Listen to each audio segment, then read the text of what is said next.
Yeah, that seems to work kind of. I'm still trying to figure out how to mount a camera in my new car so I can make videos while I'm cruising around. Now it's kind of a distraction, but only if you make it a distraction, I guess. It is one rainy ass day. I'm just driving down to the bank, drop off some checks, and I forgot my wallet, so I came back, and I figured while I was going I had some thoughts, and I didn't have my camera with me, so now that I have my phone camera, I figured I'd make a video about empathy. And it's just going to be a quick one. I just want to cover just a couple ideas I had. That empathy is something that, what I was considering is that it's pouring rain. My son has a field trip today, and the field trip is, of course, at the zoo. So they have to walk down to the zoo and walk around in the pouring ass rain. And I was thinking, that sucks for those poor kids and the parents and the teachers that have to do it. And I thought, I always think a little deeper on it. Like, for example, there's so many people working out in the rain right now. And do I feel sorry for all of them? Well, I don't know, maybe to one degree or another, but not as much as somebody in my direct family who's impacted by it. Because we're concerned about our direct family, and that's just how it is. So yes, we can love all people equally, but it's, there are certain ties to family. And I was thinking of this philosophy of, it was something I was, one of those philosophy videos about kids and how, whether or not they're obligated to their parents or not. A lot of people would say that kids are obligated to their parents because their parents gave birth to them. And I would say, that's an interesting concept. I mean, it's a philosophical idea that goes way back, but in Japanese culture, they highly revere their elders, and it's something that they're just taught to do. It's what you're supposed to do.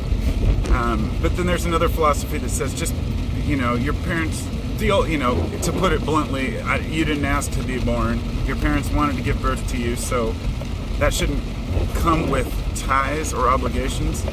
But as we develop relationships with our families, we learn that we want to help one another, not for the sake of obligation, but because if you don't have somebody to love, you don't have somebody in your life that's important to you, and life can be very difficult and lonely.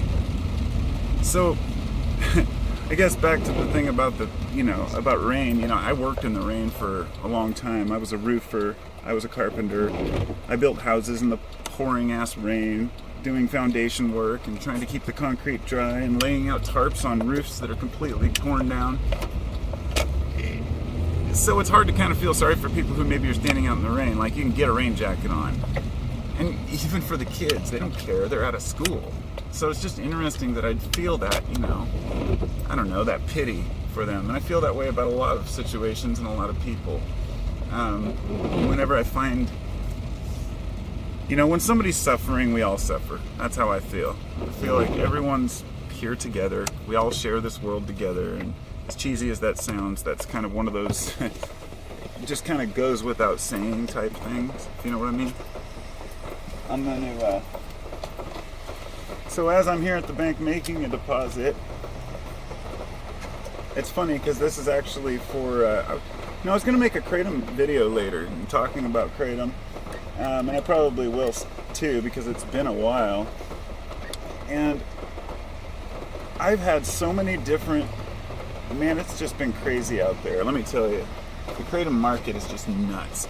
People have asked me all kinds of questions about that, but I'll get into that whenever, checking, standard receipt, and that reminds me, you really cannot multitask. I watched this thing about how, when you think you're multitasking, really you're not doing anything efficiently. You can do things one at a time and get them done. I'm kind of a jack of all trades, and it's funny, it comes across in my videos because I jump from subject to subject, and that's just part of who I am. So I can focus on one thing, but I'll jump right to another thing. And like when I was a carpenter, I used to do that all the time.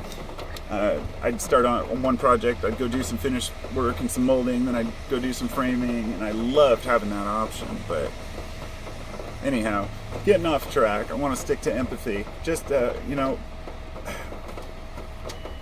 some people in this world just are sociopaths. It's not their fault. They don't have the same feelings of empathy towards others, and this is really a true condition. A lot of people don't realize this is an actual genetic, predisposition for people not to feel empathy towards their fellow man. And it doesn't mean that people will tell you that all CEOs and leaders are all sociopaths and psychopaths, and that's not true at all. It's just that there's a higher ratio of them in those in those jobs, in those types of careers. I mean, what the hell? Oh, okay. Gotta make sure that I have enough in there. I'm trying to keep my market going. Working for myself, doing what I do.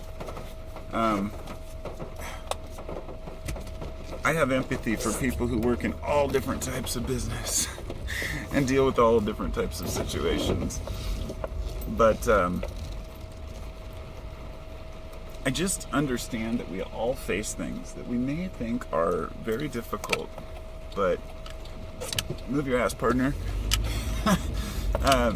And then we look at somebody else in their situation and their plight, and that's what helps me to understand that other people are not in, we all have a certain degree of what we can tolerate as far as what we would consider pain or frustration or tolerance of others.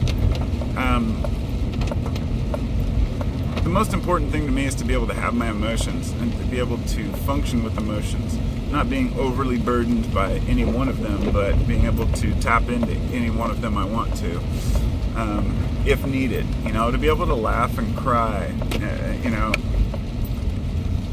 laugh and cry at the same time, I guess. So anyhow, I guess that's all I got for today.